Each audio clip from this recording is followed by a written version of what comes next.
Hello everyone, बच्चों ये question है जेईई मेन 2025 का क्वेश्चन है 28 जैन मॉर्निंग शिफ्ट का क्वेश्चन है ये। इक्विवेलेंट रेजिस्टेंस फाइंड करना है यहाँ पर, है ना, between two ends of the following circuit. तो ये दोनों एंड है, इन दोनों के बीच में आपको इक्विवेलेंट सर्किट रेजिस्टेंस फाइंड करना है। इसको मान लेते ए पॉइंट और इसको मान लेते बी पॉइंट, ठीक है।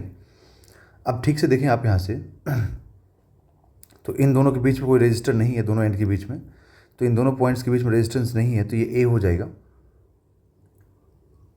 ये भी बी हो जाएगा। तो अब उसी टाइप से देखिए यहाँ पर, तो यहाँ से जो ये वायर है ये सिंपल वायर है, मतलब सिंपल वायर बोलने का मतलब रेजिस्टेंस का ज़ीरो होना, ठीक है।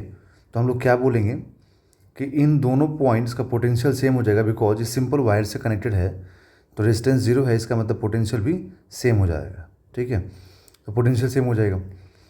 उसी टाइप से इधर से जो ए पॉइंट है, आप देखिए तो वहाँ से सिंपल वायर यहाँ तक आ गया, तो ये भी पॉइंट ए हो गया। दैट मीन्स कि यहाँ पर ये ए पॉइंट है, ए पॉइंट है, ए पॉइंट है, यहाँ पर बी बी और ये बी पॉइंट है।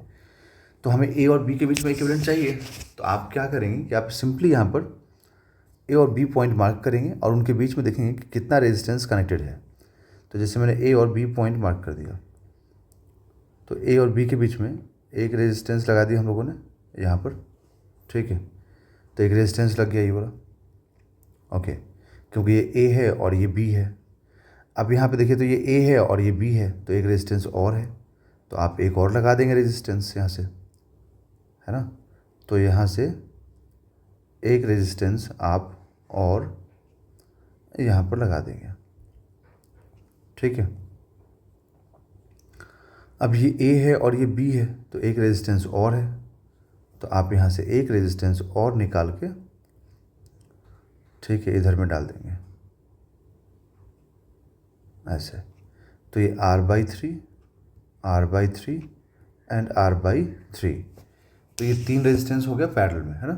देखो आप तीनों रेजिस्टेंस कनेक्ट हो गया पैरेलल में, वो खुद ही, देखो यहाँ पे हमें कुछ नहीं करना पड़ा बच्चों, ये खुद ही अपने आप ही कनेक्ट हो जाएगा, बिकॉज आपको सिर्फ पॉइंट्स मार्क करने हैं ए और बी, क्योंकि आपको ए और बी के बीच में क्या चाहिए, इक्विवेलेंट रेजिस्टेंस चाहिए।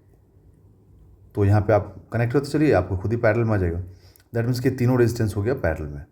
तो अगर ये तीनों रेजिस्टेंस पैरेलल में हो गया, तो हम लोग इस चीज़ को जानते हैं कि अगर हमें पैरेलल में निकालना है इक्विवेलेंट, तो क्या फॉर्मूला होता है, 1/R1 + 1/R2 + 1/R3।